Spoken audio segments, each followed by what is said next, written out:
A plot to kill to cash in on a life insurance policy. Good evening. I'm Samantha Jones. I'm Steve Savard. Tonight's new details come from federal authorities. James Norman is charged in a murder for hire plot. The victim, his nephew. Andre Montgomery was killed in March 2016 on Natural Bridge. He was the grandson of Miss Robbie, the original owner of Sweetie Pies. The restaurant and the family were the focus of a series on the Oprah Winfrey Network. News 4's Corey Stark is in the control room tonight. And Corey, this story is getting national attention. Yeah, it sure is, Steve. And we have some of those details. The U.S. Attorney's Office says Montgomery's uncle, 41-year-old James Norman, was arrested this morning in Jackson, Mississippi for conspiring with another woman to have his nephew killed. Federal authorities say their murder-for-hire plan was all over a $450,000 life insurance policy. Our News 4 cameras were there in the late night hours of March 14th, 2016, after Andre Montgomery was shot and killed inside a house on Natural Bridge.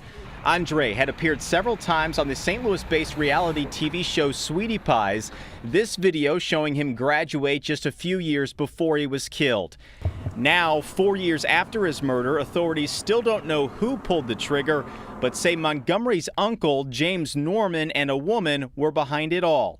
Court documents show 2 years before the murder, Norman took out a $450,000 life insurance policy on his nephew, in which Norman was the only beneficiary. In the days leading up to the murder, Norman, who was living in L.A., began communicating with an exotic dancer by the name of Teresa Ellis, who lived in Memphis, Tennessee.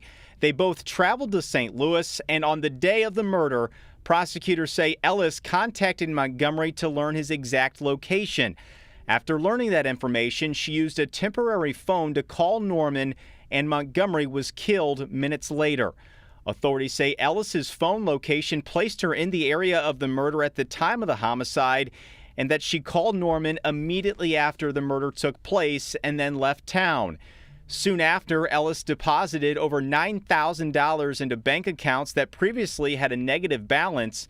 And a week after the murder, Norman contacted the life insurance company to collect on the $450,000 policy. And court documents show that despite several attempts to collect the insurance money, Norman hasn't been able to do so because he's failed to submit proper documents.